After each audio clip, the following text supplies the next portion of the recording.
네, 요즘 올림픽이 한창입니다. 도쿄 올림픽이 한창 이루어지고 있는데요.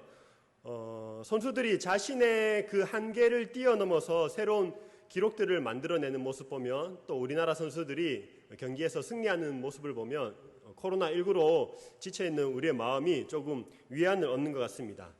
이번 올림픽에도 이슈가 되는 그런 몇몇 선수들이 있습니다. 그 중에 여러분 혹시 황선우라는 수영선수를 아십니까? 예.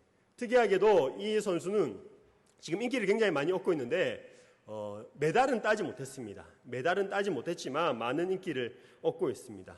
왜냐하면 이 선수가 그야말로 엄청난 가능성을 지금 보여주고 있기 때문입니다. 황선우 선수가 100m 결승에 진출을 했는데요.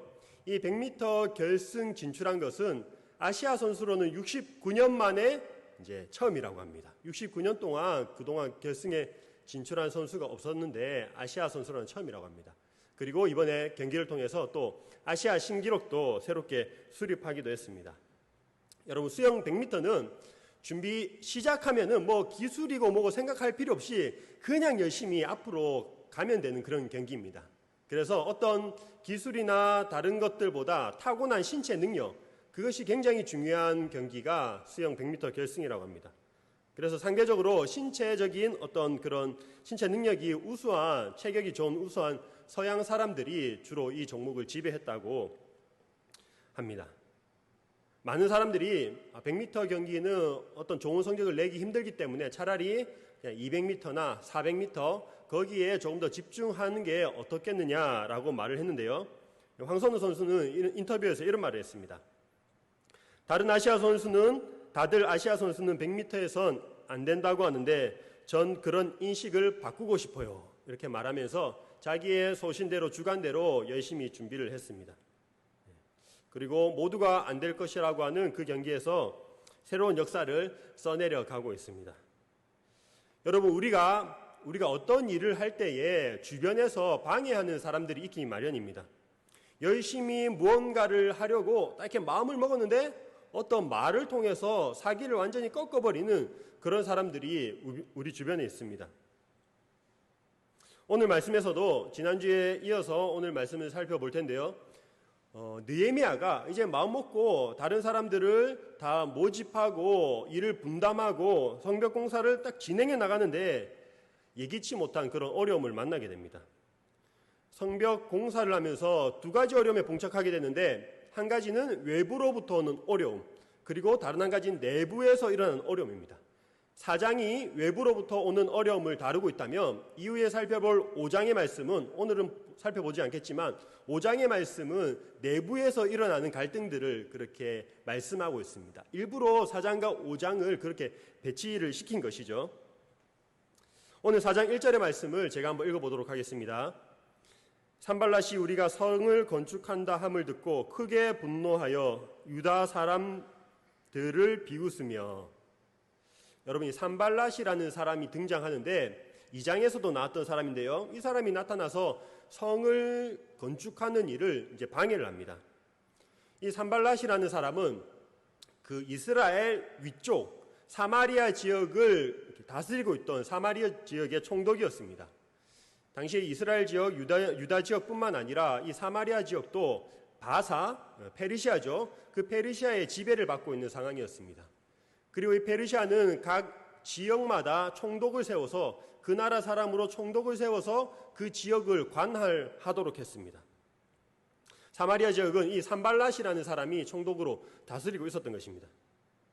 여러분, 그러면 왜 이 사마리아 총독 산발랏이 성벽 짓는 것을, 성벽 쌓는 일을 방해했겠습니까? 사실 이 성벽 쌓는 일은 그 페르시아의 허락하에 이루어진 일이었습니다.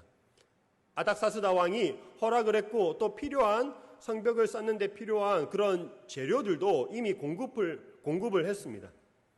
왕이 공급을 했습니다. 그런데도 이 산발랏은 그 왕의 의도와는 상관없이 방해를 하고 있습니다. 몇 가지 이유가 있는데요.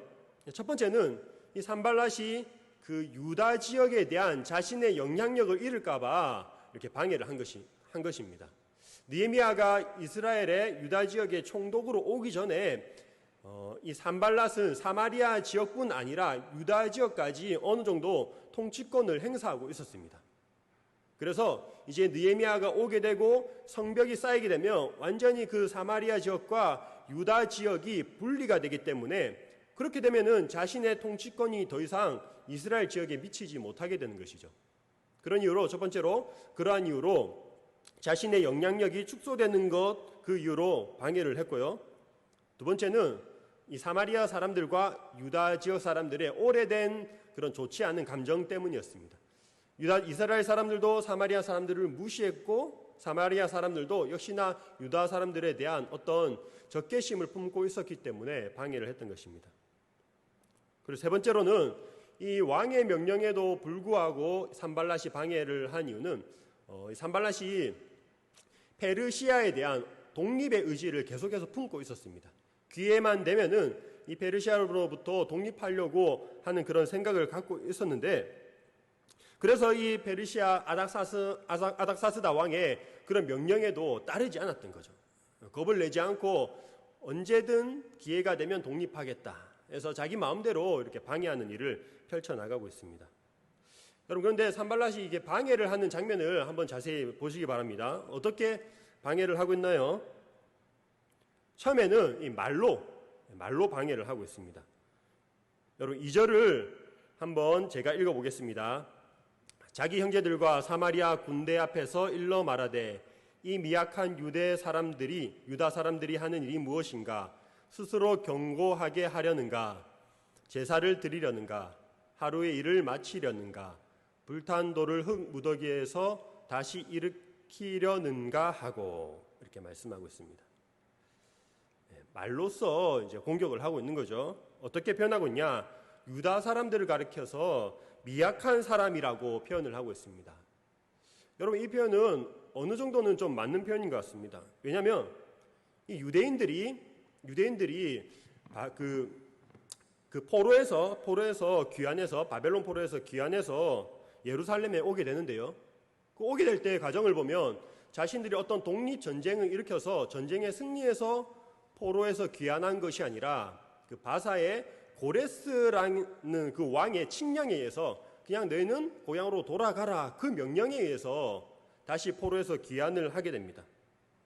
우리가 한마디로 그 모든 과정을 하나님의 은혜라고 말할 수 있지만 예루살렘에 살고 있던 그 당시 사람들은 여전히 어려운 상황 가운데 있었습니다. 고향으로 돌아갔지만 어떤 제대로 된 군사력이나 정치 체계가 아직 제대로 이루어지지 않은 나라의 모습이 기반이 완전히 자리 잡지 못한 그런 상황이 있었습니다. 성전을 오래전에 건축해 놓긴 했지만 이후로 수십 년 동안 각자 그저 개인의 생활에만 머물렀을 뿐 어떤 공동체가 하나 돼서 응집력을 가지지 못한 어떤 일을 이루어내지 못하는 그런 상황이었습니다. 그런 모습을 보고 산발랏이 조롱하면서 미약한 사람들이라고 표현을 했던 것입니다. 또 그리고 2절에 또 보시면요. 제사를 드리려는가 이런 표현이 나오는데요. 이 말은 어떤 좋은 의미가 아니라 이런 뜻입니다. 이스라엘 사람들을 향한 이제 조롱하는 말이고 하나님에 대해서도 조롱하는 말인데요. 이런 의미가 있습니다.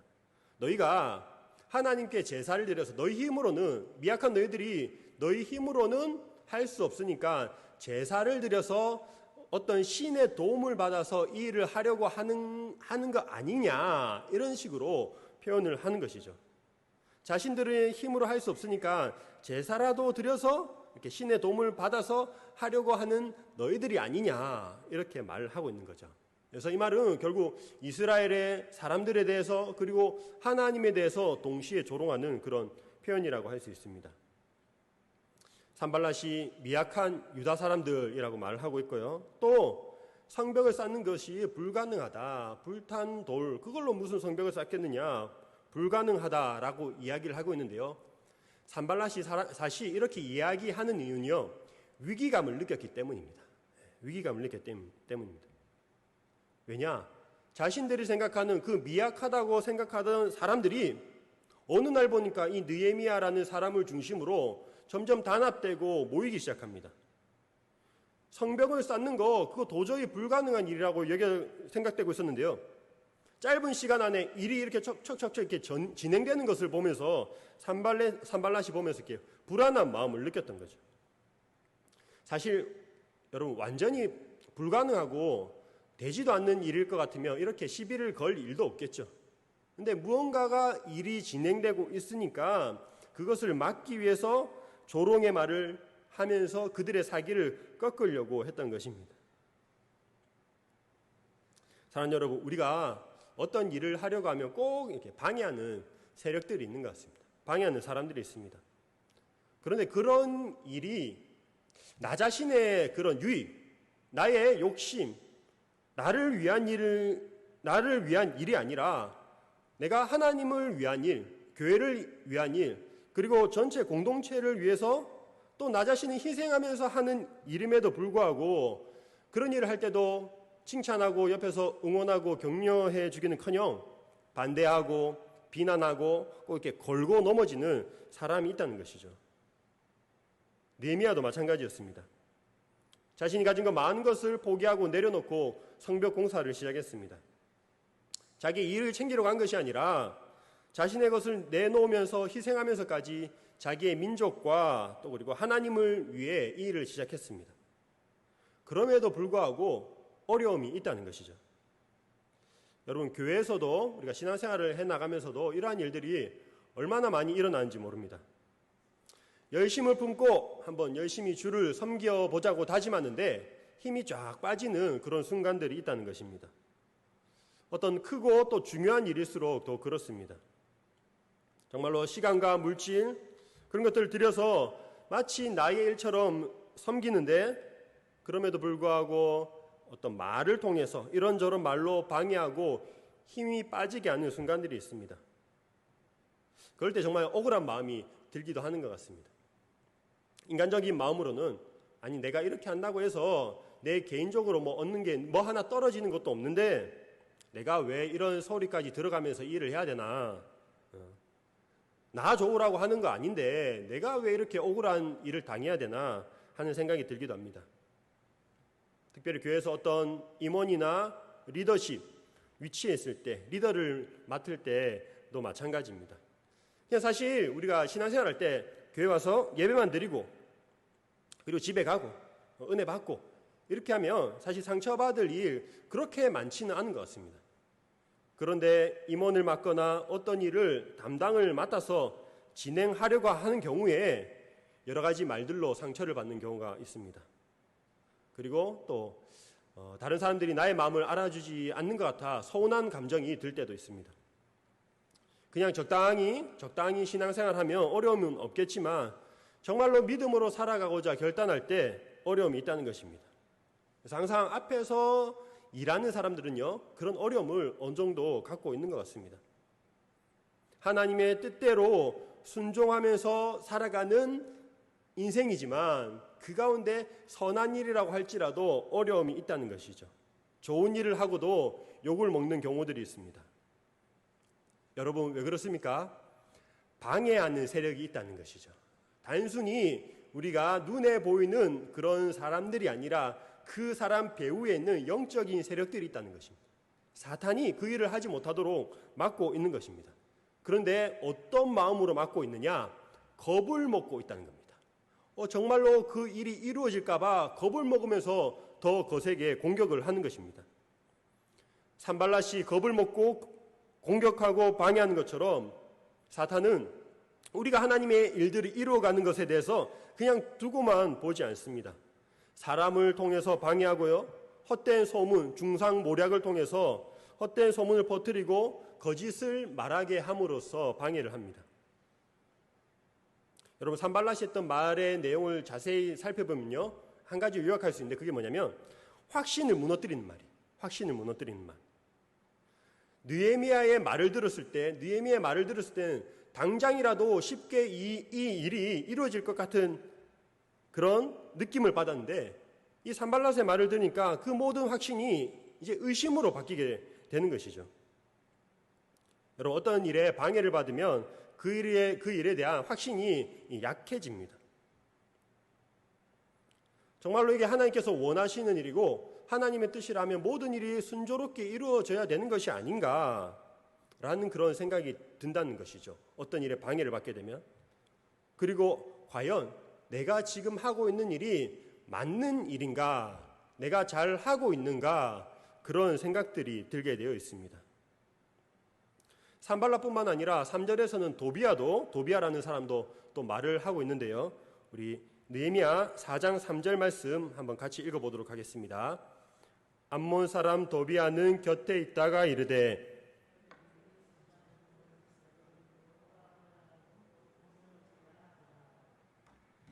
여러분, 이 도비아라는 사람은 더 옆에서 거들고 있는데요. 뭐라고 말하느냐?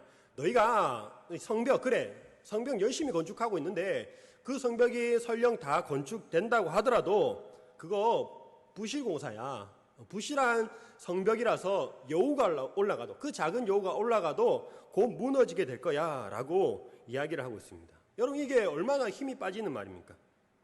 이 말의 뜻은 너희가 그렇게 다 해봐야 별 소용없어. 그거 너희가 하고 있는 거 의미 없어. 제대로 된 그런 결과 얻지 못할 거야 라고 말을 하고 있는 것입니다. 가끔 이런 말을 하죠. 우리도. 야, 그런다고 되겠어? 그런다고? 그거 한다고 되겠어? 요즘 시대가 어떤 시대인데 전도한다고 되겠습니까? 요즘 상황이 이런데 모여서 기도한다고 되겠습니까?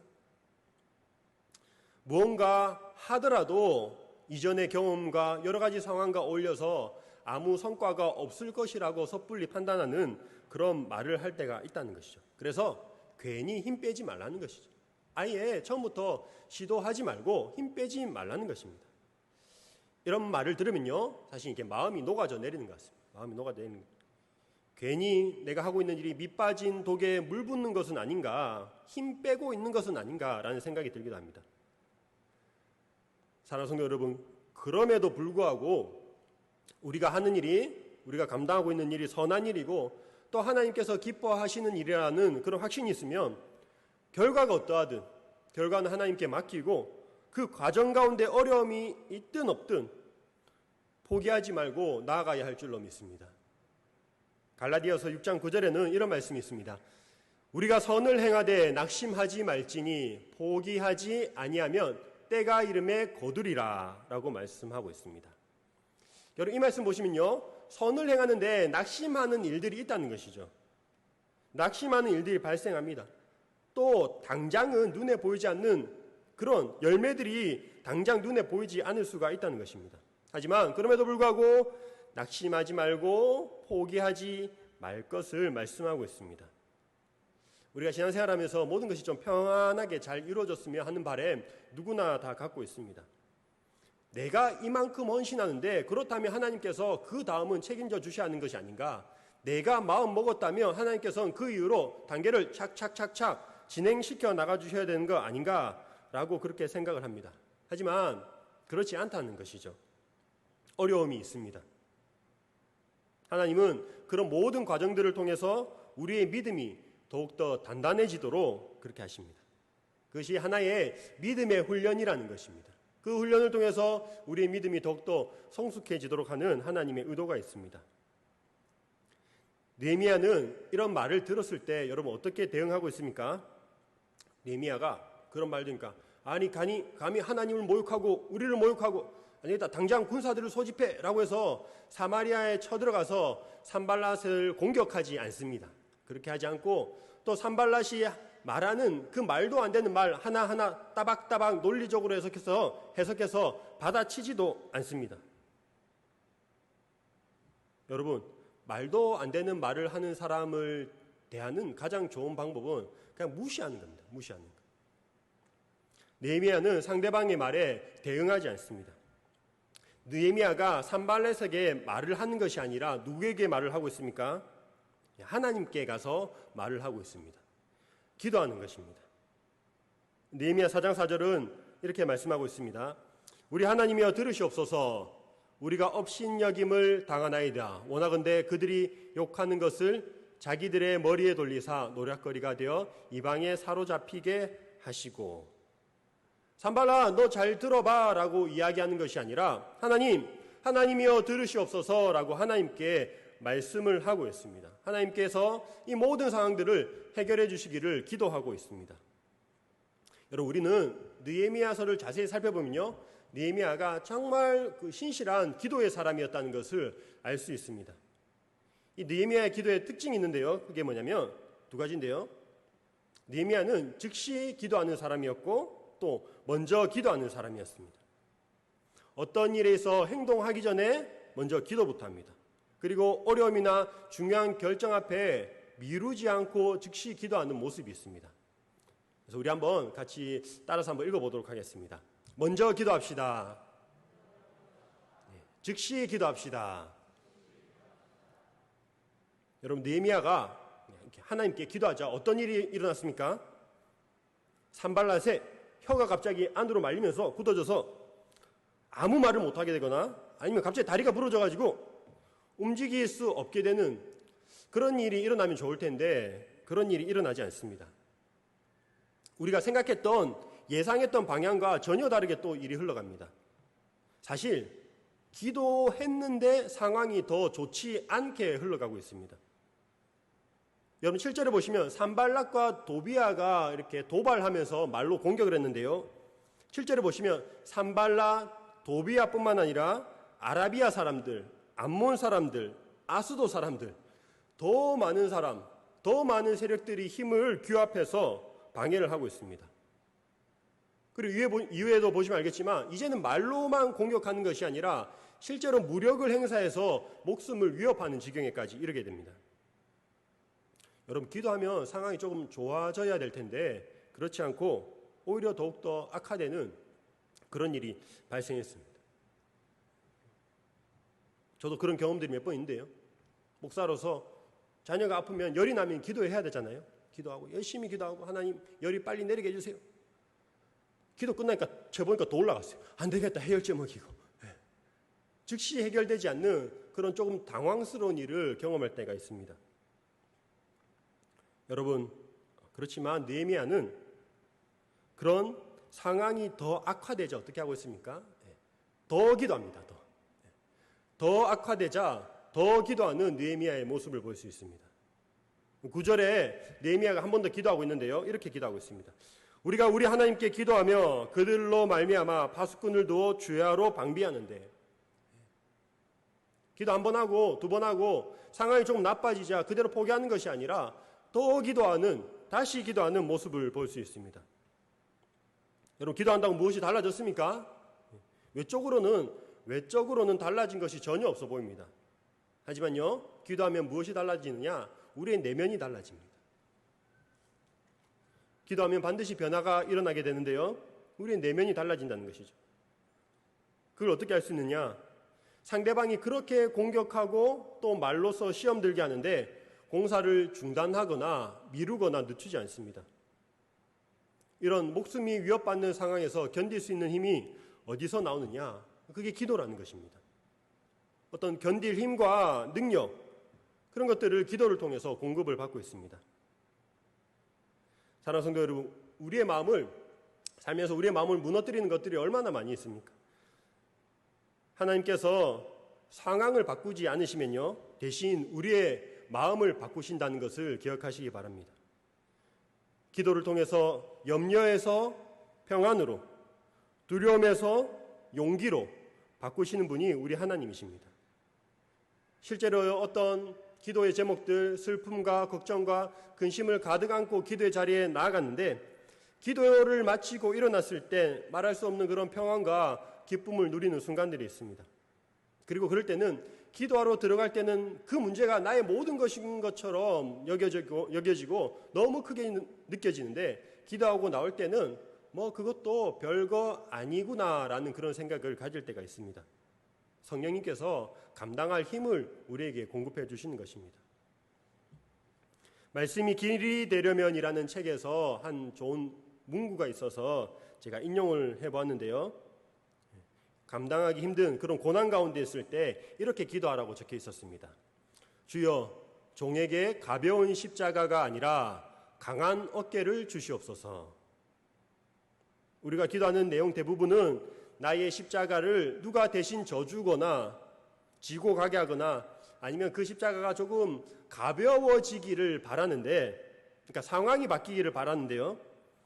그것 또한 우리가 감당해야 될 몫이라면, 하나님의 훈련의 한 과정이라면 내게 감당할 만한 힘을 달라고 기도하라는 것이죠.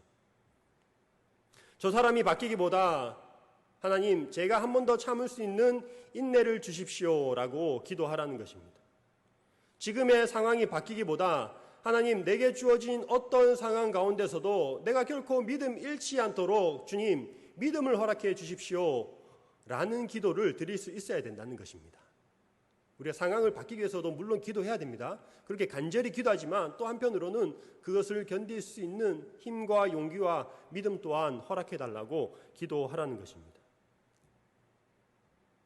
그리고 그런 기도 가운데 우리가 하나님을 더 깊이 만나게 될 줄로 믿습니다. 이게 말로서 사기를 꺾어버리는 그 산발락과 그 대적들 앞에서 느헤미야는 다시 또 이제 말로써 다른 사람들, 그 유다 사람들을 사기를 높이는데요. 4장 14절을 제가 한번 읽어보겠습니다. 내가 돌아본 후에 일어나서 귀족들과 민장들과 남은 백성에게 말하기를 너희는 그들을 두려워하지 말고 지극히 크시고 두려우신 주를 기억하고 너희 형제와 자녀와 아내와 집을 위하여 싸우라 하였느니라 라고 말씀하고 있습니다. 이 말씀에서 보시면 먼저 어떻게 독려를 하고 있냐면 하나님을 기억해라, 너희가 하나님을 기억해라 라고 말씀하고 있습니다. 그리고 두려워할 대상은 사람이 아니라 하나님이다 라고 분명히 말씀하고 있습니다.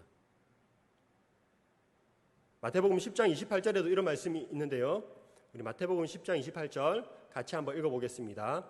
몸은 죽여도 영혼은 능히 죽이지 못하는 자들을 두려워하지 말고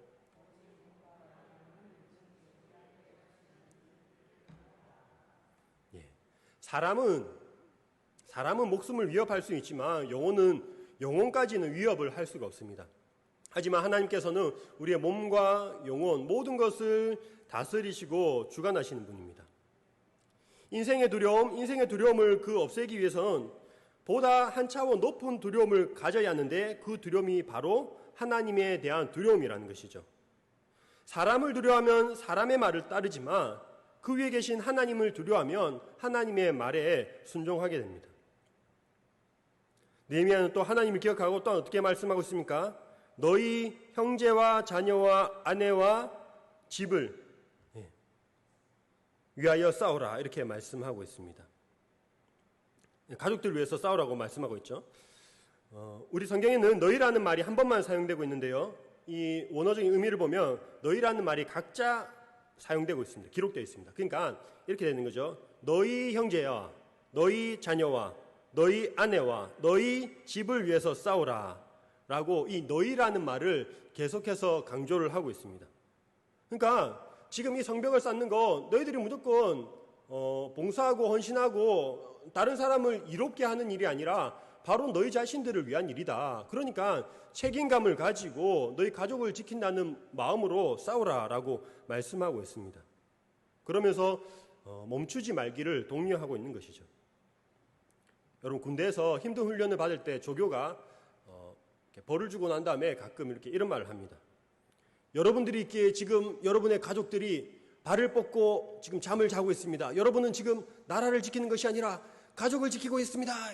그렇게 하면 갑자기 가슴이 조금 뜨거워지면서요. 그렇지, 내가 지금 우리 엄마 아빠 나 때문에 지금 편안히 주무시는 것이지, 약간 그런 감정들이 올라올 때가 있습니다. 나라를 지키는 것이 결국은 다른 것이 아니라 가족을 지키는 일임을 말하고 있는 것이죠. 이 계속되는 적들의 공격에 느헤미야는 계속해서 사람들을 독려하고 그 무엇을 위해서 하는지, 누구를 위해서 하는지, 그 목적이 무엇인지 계속 상기시켜주고 있습니다. 말로 낙심하는 사람들에게 동일하게 느헤미야는 그 말로 사람들의 그 사기를 높여주고 있습니다. 또 이제 무력으로 공격하는 그 사람들, 힘으로 공격하는 사람들, 대적들을 향해서는 이제 실제적인 행동 지침을 통해서 방어하도록 하고 있습니다. 느헤미야가 취했던 행동들을 요약하면 이렇습니다. 일단 사람들을 파수꾼을 세웁니다. 적들의 공격을 대비해서 파수꾼을 세우고요. 그리고 성벽을 쌓는 사람들도 한 손에는 무기를 들게 하고 한 손으로는 이렇게 일을 하도록 합니다. 위기의 상황이 닥치면은 나팔을 불어서 먼 지역에 있기 때문에 어느 한 곳이 뚫리면 다른 지역도 알 수 있도록 나팔을 불어서 경고하도록 합니다. 밤에는 보초를 서고 낮에는 일을 하도록 합니다. 이처럼 만약에 있을 적들의 공격에 대비해서 철저히 준비를 하고 있는 것이죠. 여러분, 느헤미야는 기도의 사람, 철저한 기도의 사람이었지만 그렇다고 기도만 했던 사람은 아니었습니다. 기도도 하고 동시에 지혜롭게 일을 진행했던 그런 사람이었습니다. 기도할 때에 하나님께서 우리에게 지혜를 주시고 또 어떻게 해야 할지 말씀해 주십니다. 여러분, 말씀드렸지만 느헤미야가 기도할 때 어떤 놀라운 일이 일어나지는 않았습니다. 기도할 때 벼락이 떨어지거나 그러지 않았습니다. 하지만 하나님께서 기도할 때에 평안한 마음, 다시 무너지지 않는 마음을 붙잡아 주셨을 뿐 아니라 지혜도 주셨습니다. 분명히 느헤미야는 기도하면서 하나님, 이런 상황에는 어떻게 해야 되겠습니까? 라고 그렇게 간구하며 기도했을 것입니다. 그리고 실제로 하나님께서 주신 지혜로 행동합니다. 어떤 기적적인 그런 일이라기보단 상식적인 그런 생각 안에서 지혜를 주시며 행동하도록 합니다. 여러분, 우리가 어떤 일을 앞두고 기도할 때 하나님께서 우리에게 주시는 그런 마음들이 있습니다. 어떠한 생각이 있습니다. 그래서 기도하는 사람들은 절대로 기도만 하고 있을 수는 없습니다. 하나님께서 주시는 마음이 있기 때문입니다. 어떻게 해야 할지 우리에게 지혜를 주시기 때문입니다. 하나님은 우리에게 먼저 기도로 우리의 손을 모으시지만 기도가 끝난 이후에는 우리의 손을 펼쳐서 행동하기를 원하시는 하나님이십니다. 우리가 살면서 마주하는 여러 가지 문제들이 있습니다. 어떤 때는 열심히 돈을 모아야 할 때가 있고 힘을 모아야 하는 순간들이 있습니다.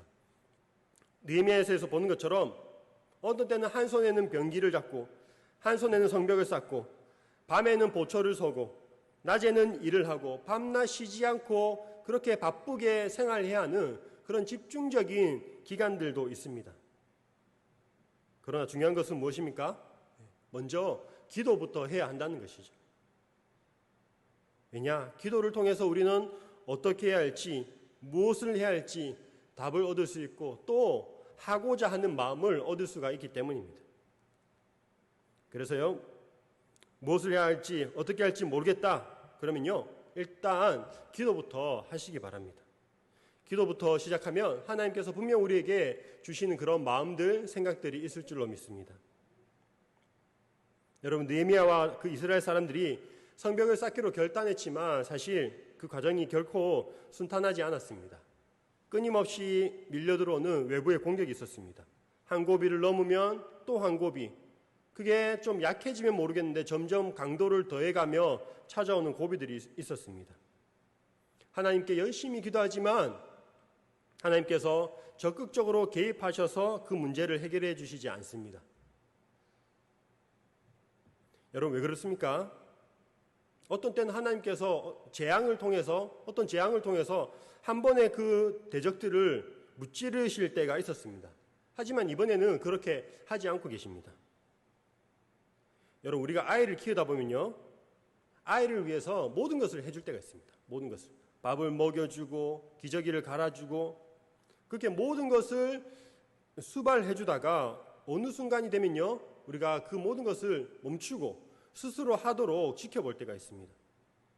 조금은 어설프고 또 조금은 시간이 오래 걸리고 조금은 혼자 하기 조금 버겁긴 하지만 한 단계 더 성장하기 위해서 내버려 둘 때가 있습니다. 그냥 지켜볼 때가 있다는 것이죠.